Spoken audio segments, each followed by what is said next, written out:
नमस्कार फार्मर भाइयों, मैं जसपाल ब्रदर एग्रो फार्म पे आपका हार्दिक स्वागत करता हूं।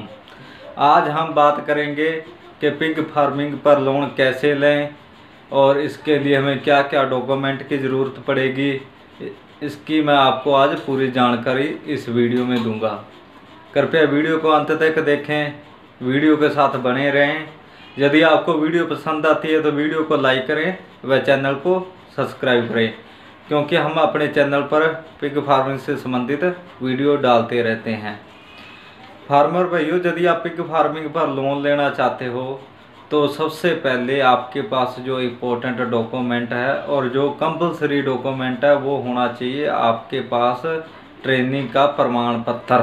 फार्मर भाइयों, जो ज़्यादातर बैंक है, चाहे गवर्नमेंट बैंक है चाहे प्राइवेट बैंक है, तो जो आपके पास ट्रेनिंग का सर्टिफिकेट है 80% तक आपके पास अपने एरिए के गवर्नमेंट ट्रेनिंग सेंटर का प्रमाण पत्र होना चाहिए।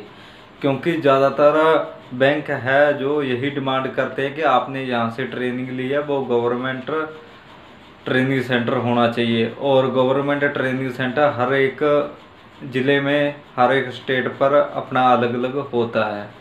तो आप ट्रेनिंग लेने से पहले ये भी ध्यान रखें थोड़ा कि यदि आपको पिग फार्मिंग पर लोन चाहिए तो आपको गवर्नमेंट ट्रेनिंग सेंटर के प्रमाण पत्र की ज़रूरत पड़ेगी। वैसे तो आप यहाँ से यदि आप प्राइवेट ट्रेनिंग सेंटर से ट्रेनिंग ले रहे हो तो वहाँ का प्रमाण पत्र भी चल जाएगा, पर ज़्यादातर जो ट्रेनिंग सेंटरों की रिक्वायरमेंट होती है वो गवर्नमेंट प्रमाण पत्र की होती है।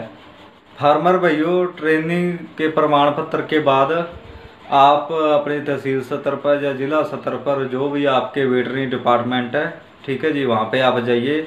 वहाँ से आपको एक फॉर्म मिलेगा, उस फॉर्म में आप अपनी पूरी डिटेल भरिए। जिस जगह पे बना रहे हो उस जगह का जो नाप है वो आपको भरना होगा, और आपको है जो उस जगह की कागजात की रजिस्ट्री है उसकी फ़ोटोकॉपी आपको उसके साथ में लगानी होगी।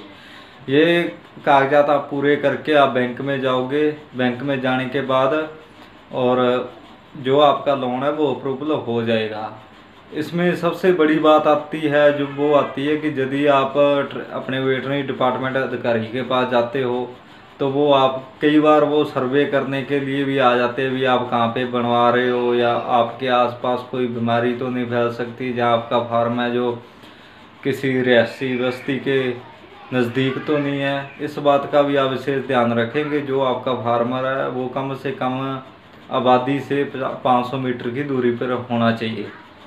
और फिर दूसरी बात डिपेंड करती है बैंक पे, क्योंकि आपके रिलेशन जितने बैंक के मैनेजर के साथ अच्छे होंगे आपके लिए उतना ही प्रॉफिटेबल होगा।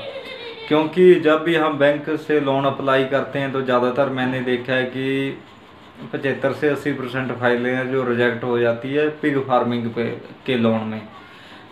और इसका रिजेक्ट होने का मेन कारण यही है कि इसके लिए आपको जो बैंक के अधिकारी है या बैंक का कोई मैनेजर है उसके साथ आपको रिलेशन है जो अपने बढ़िया रखने होंगे।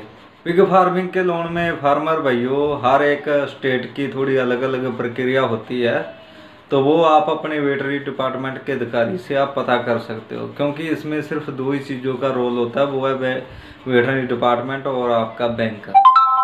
और यहाँ तक मेरी पर्सनल एडवाइज है कि यहाँ तक आप पिग फार्मिंग की लोन लेके पिग फार्मिंग कर रहे हो तो उस बड़ा फार्म कर रहे हो तो आप एक बार छोटा कर लीजिए और लोन मत लीजिए।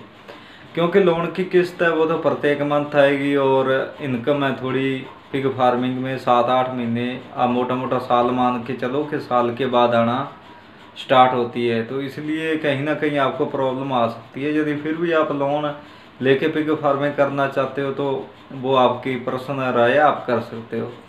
पर यहाँ तक मेरा मानना है कि ज़्यादातर जो फार्मर है जो लोन लेके पिग फार्मिंग करते हैं वो सक्सेस नहीं होते हैं। क्योंकि इसके अलावा हमने यदि लोन लेकर स्ट्रक्चर खड़ी कर दी, जानवर खड़ी कर दिए, तो जो फीड का खर्चा वो तो हमारी जेब से ही लगेगा। तो आप यहाँ तक उसके चाहे छोटा कीजिए पर अपने पर्सनल पैसों से कीजिए, ताकि आपको कल को कोई दिक्कत ना आए। यदि आपको कल को पिग फार्मिंग करते हैं, आप कल को पिग फार्मिंग में सक्सेस नहीं होते हैं, तो आपका जो लोन है वो तो आपके सिर पर ही रहेगा और आपकी किस्त भी लगातार आती रहेगी। तो इसलिए आप लोन के बारे में कम सोचें और अपना पर्सनल पैसा लगा के पिग फार्मिंग करें। फार्मर भाइयों, जैसे आप लोन अप्लाई करते तो आपको Aadhaar card, voter ID card, bank की पासबुक, पैन कार्ड, ये तो कंपलसरी डॉक्यूमेंट है। तो इसलिए मैंने इनकी ज़्यादा डिटेल में जानकारी नहीं दी है और ना ही इसके बारे में ज़्यादा बात की है, क्योंकि जिस बैंक से लोन अप्लाई कर रहे हो तो आपको ये तो सभी समझदार है भी उस बैंक में आपका अकाउंट तो होना ही चाहिए। तो उम्मीद करता हूँ कि वीडियो आपको पसंद आई होगी।